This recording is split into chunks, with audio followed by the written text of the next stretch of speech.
Há uma história que certa vez um pregador criou que no inferno Satanás resolveu se aposentar. Satanás é o grande adversário daqueles que creem em Deus. E ele tomou a decisão de não mais fazer o que fazia e colocou todas as suas armas em liquidação. E os demônios correram e queriam comprar as armas de Satanás, mas ele disse que ia guardar uma, que com aquela arma ele refazia todo o negócio dele. Com aquela arma ele destruía a vida de qualquer homem ou de qualquer mulher que confiasse em Deus.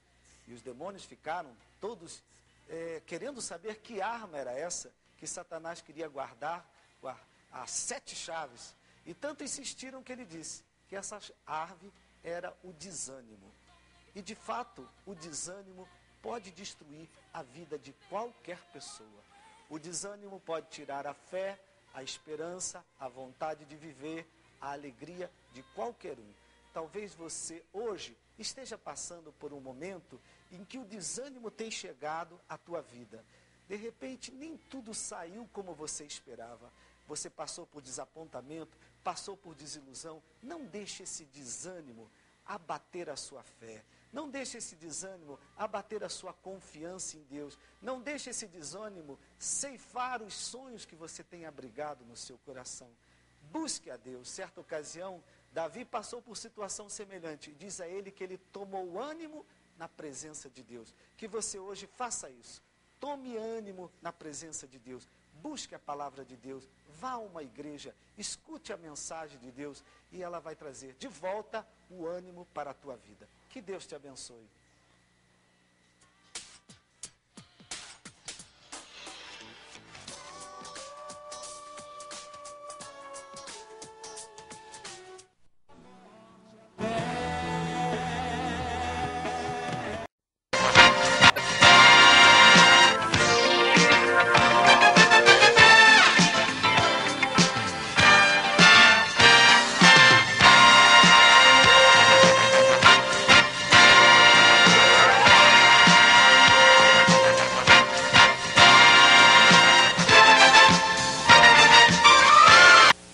Estamos tendo a honra de receber o Dr. Edgezir Gomes, que é oftalmologista das Estrelas.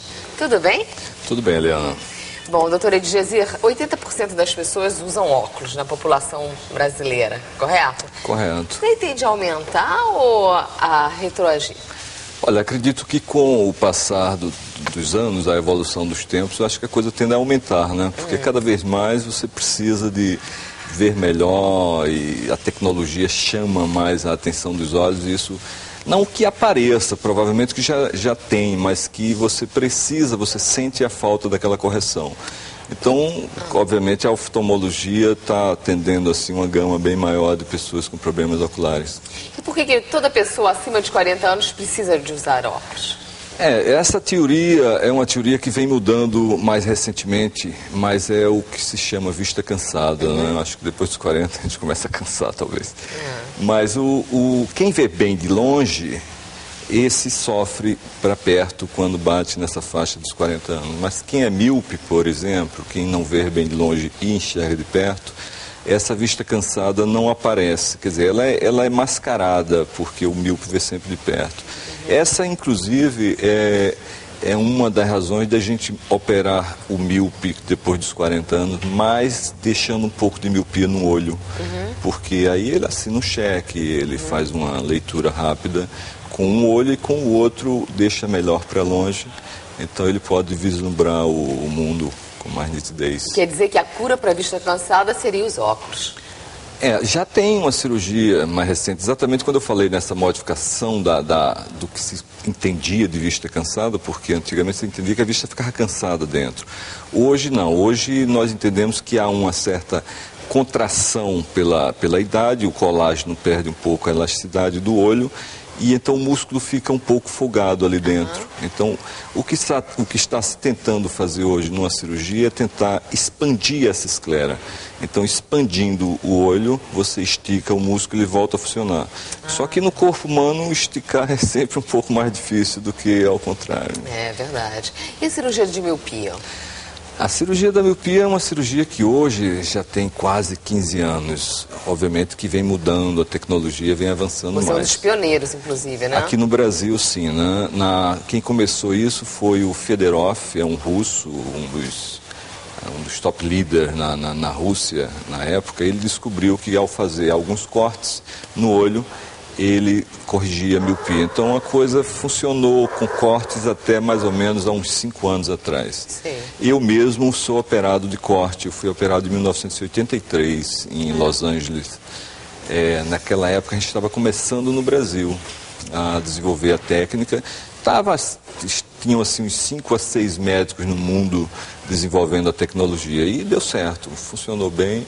Obviamente a gente mudou para laser porque o laser é bem mais seguro, o laser tem várias vantagens, inclusive de reoperar. Você pode reoperar pessoas que foram operadas por corte antigamente e não ficaram bons. Você estabiliza o grau quando você tira com laser 3 graus, tirou 3 graus. Você pode operar pessoas mais jovens, inclusive. Essa é uma das novidades hoje. Por exemplo, eu operei meu filho com 13 anos, tinha 4 graus de miopia. Quer dizer, um pré-adolescente ou adolescente já, a fim de se livrar do óculos, ficar com 4 graus de miopia é exatamente terrível nessa fase de idade. Porque a miopia ela tem uma tendência à evolução, correto? É crescer, sem dúvida. Aí, no caso, você operando uma criança com 12 anos, isso estagna? Não, ela vai crescer, então você pode reoperar no futuro novamente. E essa é a vantagem do laser, porque o laser não adiciona traumatismo. Obviamente, tem técnicas mais específicas para isso, né? Mesmo usando o laser. Porque o laser, na verdade, é um equipamento que torneia a superfície do olho. Sim. Mas tornear a superfície do olho não se tornou uma grande vantagem, porque antes do laser tinha outras técnicas, como a ceratomileusa, que é uma técnica que foi desenvolvida na Colômbia, e isso veio do Barraquer de lá. Então, essa técnica ela não tinha muitas acuidade, porque era feita mecanicamente. Sim. O corte era feito com lâminas. Então, quando veio o laser, quem já fazia essas técnicas como nós, que a gente usava isso para tirar 12 graus, 12, 13 graus de miopia, o laser, o corte não dava. O corte a gente só usava corte até 4, 5 graus de miopia. Então, quem tinha 12 não tinha muita chance. Então, a gente fazia a ceratomileusa, reduzia o indivíduo para 2, 3, porque não tinha muita... A gente não sabia exatamente quanto ia tirar, então fazia um cálculo para tirar 8, 9, saía 9, ao invés saía 6. Então, o resto a gente poderia corrigir com corte. E anestesia local? Não, houve uma época que a anestesia local era feita na ceratomileusa, mas hoje... Ceratomileusa... Ceratomileusa é meio difícil traduzir, porque é uma técnica que é mais ou menos tornear, em latim significa ceratomileusis, você fazer uma mileusis na córnea, quer dizer, um torneio na córnea, um reshaping, ou seja, modificar a curva dela através de cortes. Mas o laser veio, então o que se aproveitou dessa primeira técnica foi a primeira camada que se fazia, que era proteger a pele do olho e a membrana do olho. E depois o laser torneava embaixo daquilo, você retornava aquela capa, que hoje é uma técnica chamada LASIK. E o que é LASIK? Olha, LASIK exatamente é uma técnica que veio da Colômbia, que significa Laser Insight Ceratomileusis, ou seja, insight porque é no local. Antigamente na Colômbia, o Barraquer, o irmão do Barraquer da Espanha, ele desenvolveu uma técnica, isso tem quase 30, 40 anos, como uma coisa antiga. Ele tirava um pedaço da córnea, congelava, torneava, porque congelava para que ele ficar duro no crio, no nitrogênio líquido, torneava e colocava novamente no olho. Então isso era ceratomileusa. Incrível, né? Então o assistente dele, o Luiz Ruiz, ele desenvolveu um aparelhinho que você fazia tudo isso na hora. Em vez de tirar aquela parte para ir congelar, ele tirava uma camada mais fina e depois retirava uma outra camada na mesma hora da córnea, que seria a parte da miopia, vamos supor. Isso foi feito mais para altas miopias, né? Sim. Então, essa técnica, quando o Luiz Ruiz desenvolveu esse aparelhinho mais recente, que a coisa era feita na hora, se tornou ceratomileusa insight, ou seja, no local. Então, nós usamos muito essa